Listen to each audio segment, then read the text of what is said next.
السلام علیکم ورحمۃ اللہ وبرکاتہ۔ میری بات سنو، چاہے تم لڑکی ہو چاہے تم لڑکے ہو، پورے غور و فکر سے اور دل سے اور پوری سننا۔ تمہارے دل میں بھی گلے شکوے ہیں نا کہ کوئی نہیں ہے تمہارا؟ کسے بتاؤں اپنے دل کے راز؟ یہ دنیا میرے ساتھ ایسا کیوں کر رہی ہے؟ یہ لوگ میرے ساتھ ایسا کیوں کر رہے ہیں؟ اور میں خود بھی کچھ کر کیوں نہیں پا رہا؟ آخر میں ایسا کیوں؟ جب انسان دنیا کی زندگی کو ہی سب کچھ سمجھ لیتا ہے نا، تو واللہ ہی وہ اس سٹیج پر چلا جاتا ہے کہ دنیا کی زندگی اسے سمجھ نہیں آتی۔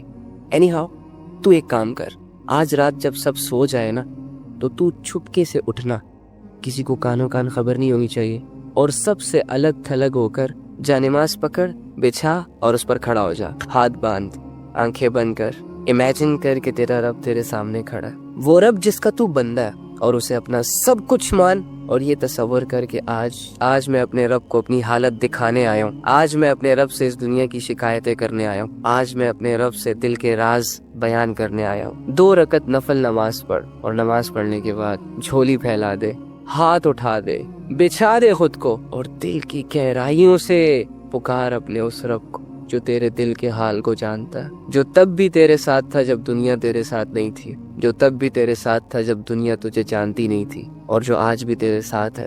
وہ اکیلا کافی ہے تجھے سنبھالنے کے لیے۔ اگر تو گر چکا ہے تو وہی تجھے اٹھا سکتا ہے۔ اس یقین، اس امید، اس تصور کے ساتھ اپنا حال دل اپنے رب کو سنا۔ ایک آنسو کا قطرہ نکل آیا نا، یا تیری آنکھیں صرف نم ہو گئی، یا چلو اگر تمہیں صرف اتنا احساس ہو گیا کہ میں اللہ کے سامنے بیٹھا ہوں، میں اللہ ہی سے بات کر رہا ہوں، یقین کر کے اٹھنا کہ تیرا رب تجھ سے راضی ہے۔ اللہ کے سامنے کھڑے وہی ہوتے ہیں جن کو اللہ کی ضرورت ہوتی ہے۔ تو اللہ کے بندو، آپ کے مسئلے کس نے حل کرنے ہیں؟ عاملوں نے؟ کالے جادو والوں نے؟ کس نے کرنے آپ کے مسئلے حل؟ اللہ نے کرنے ہیں نا۔ تو اللہ کہاں ہے؟ ایکچولی میں آئی ڈونٹ نو وائی ہمارا یہ مائنڈ سیٹ بنا ہوا ہے کہ اللہ کچھ اسپیسیفک جگہوں میں پایا جاتا ہے، اور اللہ رب العزت کی جو مغفرت کے فیصلے ہوتے ہیں وہ نیک لوگوں کے لیے ہوتے ہیں، یا اللہ رب العزت جن لوگوں کی دعائیں قبول کرتا ہے وہ بہت نیک ہوتے ہیں، لمبے لمبے سجدے اور پاک صاف رہنے والے ہوتے ہیں۔ ہاں ٹھیک ہے، ان کا اپنا درجہ ہے، لیکن اس کا یہ مطلب بھی تو نہیں ہے نا کہ ایک عام انسان اللہ تک پہنچ نہ سکے، ایک عام انسان اپنے دل کی بات اللہ کو نہ کہہ سکے، اور اللہ رب العزت کو اپنی طرف متوجہ نہ کر سکے۔ وہ کہتے ہیں کہ کوئی کعبے سے خالی ہاتھ لوٹ آیا تو کوئی گھر بیٹھے خدا کو پا گیا۔ آپ کو نہیں لگتا کہ جو کمزور ہوتا ہے، جو عام لوگ ہوتے ہیں، جو مظلوم اور فقیر قسم کے لوگ ہوتے ہیں، جو خالی ہاتھ ہوتے ہیں، معاشرے کو زیادہ تر ترس انہی لوگوں پر آتا ہے؟ تو اگر آپ اپنے آپ کو یہ مان بیٹھے ہیں کہ ہم گنہگار ہیں، ہم بدکار ہیں، تو دوسری جانب یہ بھی تو یقین کر سکتے ہیں نا کہ اللہ رب العزت آپ کی طرف زیادہ رجحان کرے گا۔ اللہ کے بندو، اللہ کہہ رہے میں تمہارے اشارت کے بھی قریب۔ اس اللہ سے اپنے مسئلے حل کرواؤ جو اللہ ساری زبانوں کو سمجھتا ہے، جو اللہ دل کے حال کو جانتا ہے۔ محبت تو وہ کرے جسے محبت کی سمجھ ہے بھائی۔ محبت کرنا ہمارے بس کی بات ہی نہیں ہے۔ میں کیا کسی سے محبت کروں گا، اور تم کسی سے کیا محبت کرو گے؟ ہاں دعوے کر سکتا ہوں، تم بھی کر سکتے ہو، ماہر ہو۔ باتیں وہ تو میں بھی اچھی کر سکتا ہوں، تم بھی اچھی کر سکتے ہو، باتیں کر لیں گے۔ قسمیں وعدوں سے کسی کو یقین دلانا، اس میں تو آج کل کی دنیا بڑی ایکسپرٹ ہے، چل ہی یہ سب کچھ رہا ہے۔ تو جہاں احسان نہیں ہوتا وہاں محبت کے جذبے نہیں ہوتے بھائی۔ وہاں پسند ہو سکتی ہے، وہاں لذت ہو سکتی ہے، وہاں مطلب ہو سکتا ہے، مفاد ہو سکتا ہے۔ چلو تم لڑکیوں سے میں ایک سوال پوچھتا ہوں، یہ جتنے بھی تم لوگوں کو یہ لمبے چوڑے اور گورے شورے لڑکے پسند آتے ہیں، کیا احسان ہے ان کا آپ پر؟ سوائے میٹھی میٹھی باتوں کے، سوائے کال پہ ہائے ہیلو کیا حال ہے، کیا ہو رہا ہے، ان 2-4 باتوں کے علاوہ کیا ہے کیا؟ بیمار ہوتی ہو، ہسپتال تمہیں ماں باپ لے کے جاتے ہیں، بہن بھائی لے کے جاتے ہیں، اب لے کے جانا، پیسے خرچ کرنا، ڈاکٹروں سے بات کرنا، میڈیسن لانا، یہ احسان نہیں ہے۔ ہاں اس کنڈیشن میں اگر تمہیں ایک جانو مانو کا ٹیکس آ جائے نا، ہیلو ہاؤ آر یو، مجھے پتہ چلا تمہاری طبیعت بڑی خراب ہے، کیسی ہو آپ؟ او یو آر سو سویٹ، تمہیں کتنی میری پرواہ ہے۔ ابے پرواہ نہیں ہے، تو ٹھیک ہو تجھے بتائے گا، پارکوں میں بلوائے گا، اس لیے یہ سب کر رہا ہے۔ پرواہ جن کو ہے نا، وہ آگے ہیں تیرے ساتھ ہاسپٹلز تک، وہ در بدر پھر رہے ہیں، کوئی میڈیسن کے پیچھے، تو کوئی ڈاکٹر کو بلا رہا ہے، تو کوئی کسے بلا رہا ہے۔ لیکن وہی بات، سبھی مبتلا ہے محبت میں، مگر کسی کو کسی سے محبت نہیں۔ اب یہ ساری مثالیں تو آپ کو ایک بات سمجھانے کے لیے تھی، آپ کی ساری محبتوں کا اصل حقدار تو اللہ، جو کہتا ہے فَبِأَيِّ آلَاءِ رَبِّكُمَا تُكَذِّبَانِ، کون کون سی نعمت جھٹلاؤ گے، کس کس سے منہ پھیرو گے؟ وہ ہے ہی اتنی کہ جھٹلاتے جھٹلاتے زندگیاں ختم ہو جائیں گی، قدم قدم پہ تمہیں اس کی نعمتوں کی ضرورت ہوگی۔ یہ آنکھوں کا جھپکنا بھی اللہ کی ایک نعمت ہے۔ اپنے دل کے جذبات کو الفاظ بنا کے منہ اور زبان کی مدد سے لوگوں کے سامنے رکھنا بھی اللہ کی نعمت ہے. کیا کیا چھٹلاؤ گے؟ کہاں کہاں پھر یہ کہو گے کہ نہیں یہ اللہ نے نہیں کیا، یہ میں نے کیا، یہ لوگوں نے کیا، یہ اس نے کیا؟ کہاں کہاں پر اللہ کی نعمتوں سے منہ موڑو گے؟ اور پھر رسول اللہ صلی اللہ علیہ وآلہ وسلم جنہوں نے آپ کے لیے دعائیں کی، اور دعائیں یہ نہیں کہ جن دعاؤں سے صرف دنیا میں ہی فائدہ حاصل ہو، بلکہ ایک دور اندیشی والی دعائیں کہ اللہ دنیا میں بھی ان پر رحمتیں برکتیں نازل فرما، ان کی مغفرتیں کرتا جا، اور مرنے کے بعد بھی ان کو ذلیل نہ کرنا. اتنا اچھا کون سوچ سکتا ہے آپ کا؟ تمہاری لائف میں کوئی ایسا دوست ہے جس نے دل کی گہرائیوں سے تمہاری آخرت کے لیے دعا کی ہو؟ بہت کم. ایکچولی میں اصل محبت کی شروعات ہی احسان سے ہوتی ہے. جس نے بھی آپ پر کوئی بڑا احسان کیا، مدد کی، وہاں ساتھ دیا جہاں لوگ آپ کا ساتھ دینے سے ڈر رہے تھے یا نہیں دے رہے تھے یا پیچھے ہو رہے تھے، ہو جاتی ہے محبت. تو کتنا بڑا احسان ہے کہ پیغمبر نے تمہیں اپنی دعاؤں میں یاد رکھا. میری بہن تو کتنی معصوم ہے، کتنی ہمت والی ہے نا تو، کتنی ذمہ داریاں اکیلے نبھا رہی ہے تو. گھر کے کام کرنا، بچوں کو سنبھالنا، شوہر کے گھر والوں کی دیکھ بھال کرنا، اپنے گھر والوں کی دیکھ بھال کرنا. کتنی ٹف لائف ہے یار تمہاری. صبح اٹھتی ہو تو لوگوں کی فکریں تمہیں گھیر لیتی ہیں. اس کے لیے یہ کرنا ہے، اس کے لیے یہ کرنا ہے، اس نے یہ کہا تھا، اس نے وہ کہا تھا. بہت ساری بہنیں جابس بھی کرتی ہیں، اپنے سٹاف کی، اپنے باس کی بہت ساری باتیں بھی سن لیتی ہیں.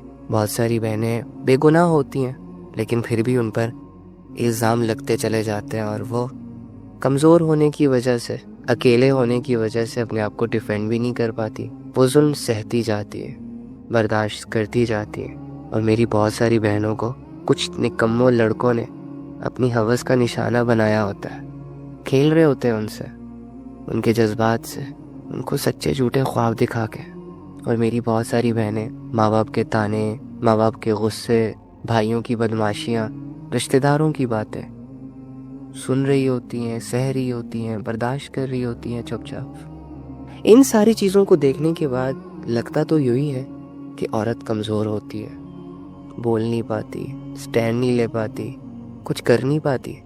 اور میری بہنوں کو بھی اپنا آپ کمزور لگ رہا ہوگا، اکیلا لگ رہا ہوگا. یہ خواہش کر رہی ہوں گی بہت ساری کہ کاش ہم لڑکے ہوتے، کھل کے زندگی گزارتے، کوئی پوچھنے والا نہ ہوتا. نہ میری بہن، تیری ہمت کے آگے، تیرے صبر اور تیرے حوصلے کے آگے، تیری اعلیٰ ظرفی پہ ہزار ایسے مرد قربان جو اتنے کم ظرف ہوتے ہیں کہ 2 باتوں کے بعد آگ بگولا ہو جاتے ہیں. ہزار ایسے کم ظرف مرد قربان ہے تیرے صبر پہ کہ جن سے چھوٹی سی آزمائش برداشت نہیں ہوتی. صبر کرنا کمزوروں کا کام نہیں ہوتا. اپنے سارے معاملات اللہ پہ چھوڑ دینا کوئی معمولی بات نہیں ہوتی، بہت بڑے حوصلے کی بات ہوتی ہے، بہت بڑے توکل کی بات ہوتی ہے. تمہارے بارے میں اللہ رب العزت نے مردوں کو الرٹ کیا کہ عورتوں کے معاملے میں اللہ سے ڈرو، کہیں کوئی ظلم نہ ہو جائے اس کمزور سی اور معصوم سی مخلوق پر، کیونکہ یہ اللہ سے اپنا حال بیان کرنے والی ہوتی ہیں. میری بہن تو دل چھوٹا نہ کر، تیرا یہ صبر تجھے بہت آگے لے کے جائے گا. اس دنیا میں نہ صحیح تو آنے والی دنیا میں صحیح. کوئی مسئلہ نہیں اگر اس دنیا میں تجھے کوئی نہیں سمجھ رہا، اس دنیا میں لوگ تیری فیلنگز کی قدر نہیں کر رہے، تجھے یوز کر رہے ہیں، تجھے ویلیوز نہیں دے رہے، تیرا حال نہیں پوچھ رہے، تجھے ٹائم نہیں دے رہے. It's okay. ایک دنیا اور بھی ہے نا. تیرا یہی صبر تجھے کامیاب کروا دے گا وہاں پہ. اور یہ لوگ آنکھیں پھاڑ پھاڑ کے دیکھ رہے ہوں گے کہ یار انہوں نے ایسا کیا کیا تھا. تیرا یہ چھپ چھپ کے آنسو بہانا نا تجھے بہت آگے لے کے جائے گا، بہت کچھ سکھائے گا تمہیں. تم اس لیول پہ جاؤ گی کہ آج تو ہر ایرا غیرہ آ کے تجھے بیوقوف بنا کے چلا جاتا ہے نا، کل کو تمہارے اندر ایک ایسا شعور ڈیولپ ہونے والا ہے کہ تم لوگوں کے چہرے پڑھ پاؤ گی. آج کوئی بھی ایرا غیرہ آ کر تمہیں 2 میٹھی میٹھی باتوں میں اپنے ساتھ لے جاتا ہے، کل کو اسی معاشرے کی آنکھوں میں آنکھیں ڈال کر اس معاشرے کو اس کی اوقات دکھانے کے لائق بن جاؤ گی تم. اللہ کی محبت کا اندازہ آپ اس بات سے لگا سکتے ہیں کہ اللہ نے قرآن میں کہا ہے کہ اللہ قرآن میں ارشاد فرماتے ہیں اللہ وہی تو ہے جو اپنے بندے پر کھلی کھلی آیتیں نازل کرتا تاکہ انہیں اندھیروں سے نکال کر روشنیوں کی طرف لائے. اگر ایک انسان گناہوں کے اندھیروں میں تو وہ اللہ کی آیتوں کی وجہ سے اپنے گناہوں کے اندھیرے سے نکل کر نیکیوں کے راستے پر آ سکتا. اگر وہ کفر کے اندھیروں میں تو اللہ کی آیتوں پر غور کر کے وہ توحید کی روشنی میں آ سکتا. آیتوں کو دل سے پڑھ کر اس پر ریسرچ کر کے وہ توحید کے راستے پر آ سکتا ہے.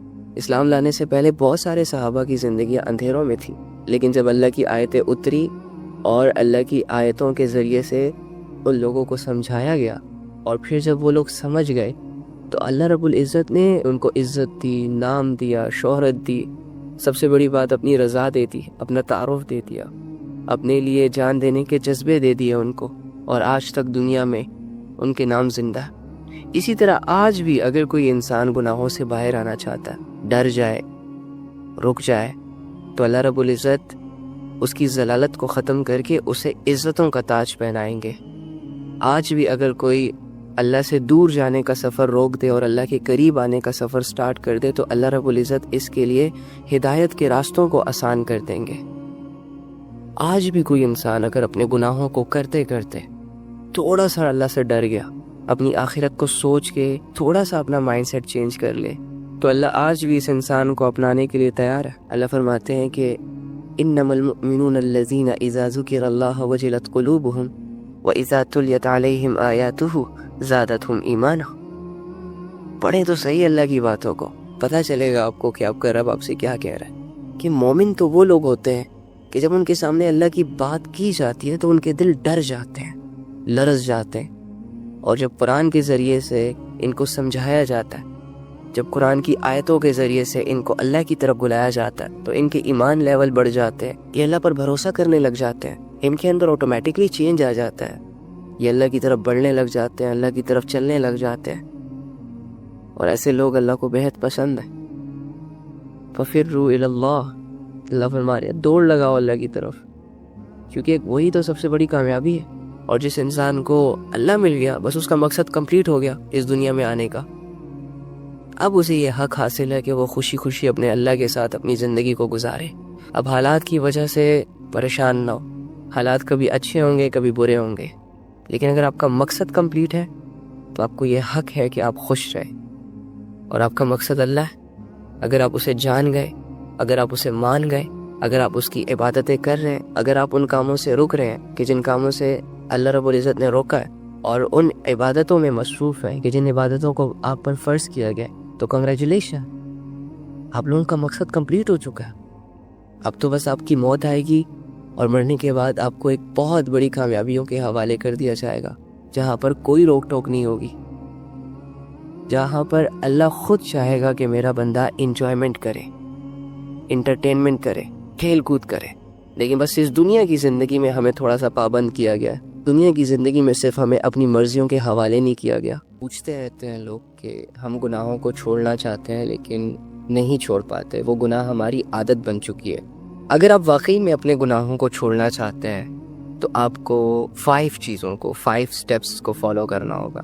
یعنی جو فرسٹ سٹیپ ہے آپ کو گناہوں کو چھوڑنے کے لیے جو فالو کرنا پڑے گا وہ یہ ہے کہ جس گناہ میں آپ انوالو ہیں اور جو گناہ آپ سے ڈیلی بیسس ہوتا رہتا ہے اور آپ اس کو چھوڑنا چاہتے ہیں، اس گناہ کو چھوڑنے میں آپ کی نیت یہ ہونی چاہیے کہ یار یہ جو گناہ مجھ سے ہو رہا ہے اس کو میں نے چھوڑنا ہے۔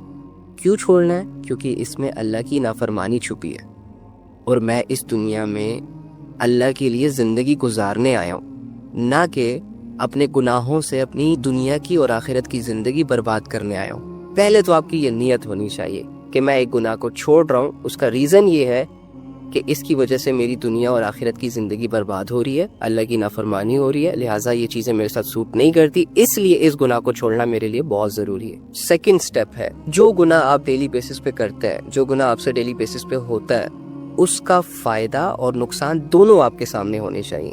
اکثر اوقات ہم جب گناہ کرتے ہیں تو گناہ سے جڑے فائدے تو نظر آتے ہیں، لذت تو نظر آتی ہے، لیکن اس سے جڑا وہ نقصان ہمیں نظر نہیں آ رہا ہوتا جو بعد میں ہمیں تباہ کر دیتا ہے۔ اب لیٹ سپوز جیسے کہ ڈرگز ہیں، تو ڈرگز میں شروع میں انسان کو لذت محسوس ہوتی ہے، فائدہ نظر آ رہا ہوتا ہے کہ جی کر لیتے ہیں، لے لیتے ہیں، جس کی وجہ سے تھوڑا سکون فیل ہوگا۔ اب وہ ڈرگز میں اسے سکون تو نظر آ رہا ہے، لیکن وہی ڈرگز اور ڈیلی بیسس پہ اس کی ڈوز جو وہ لیتا ہے، اس ڈرگ سے جو اس کی زندگی برباد ہو جاتی ہے بعد میں، وہ ایکچولی میں نظر نہیں آ رہا ہوتا۔ اسی طرح انسان ہر گناہ کے تھوڑے سے فائدے کو سامنے رکھ کر گناہ کرتا ہے، تھوڑی سی لذت کو سامنے رکھ کر، تھوڑی سی لذت کو سوچ کر وہ گناہ کر گزرتا ہے، وہ بار بار کرتا چلا جاتا ہے، اور بار بار کرنے کی وجہ سے وہ گناہ اس کی زندگی برباد کر دیتا ہے، اس کا سکون اس سے چھین لیتا ہے، اور اسے در بدر کی ٹھوکریں کھانی پڑتی ہے۔ پھر ہر بندہ ڈیفرنٹ گناہوں میں انوالو ہے، میرا ایک الگ گناہ ہوگا تو آپ کا ایک الگ گناہ ہوگا. میرے اپنے گناہوں سے میری زندگی برباد ہو رہی ہوگی اور آپ کے اپنے گناہ سے آپ کی زندگی برباد ہو رہی ہوگی.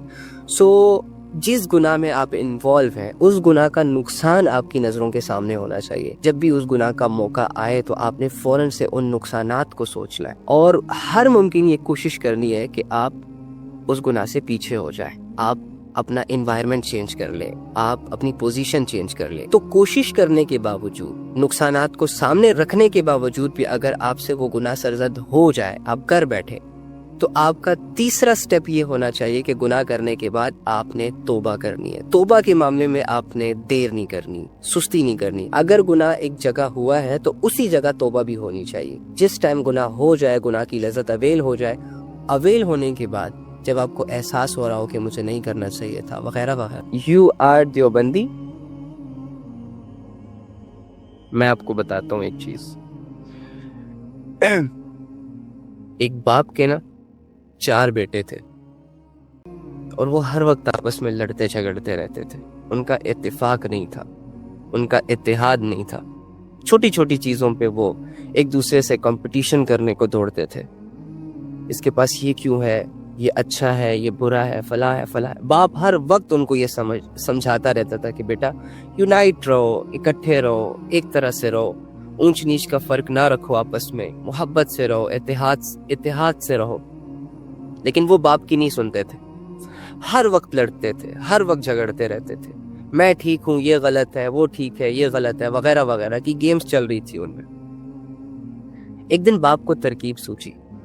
باپ نے 4 بیٹوں کو بلایا اور ہر بیٹے کے ہاتھ میں ایک ایک لکڑی کا ڈنڈا دی, سٹک دی, اور ان سے کہا کہ اس سٹک کو توڑیں.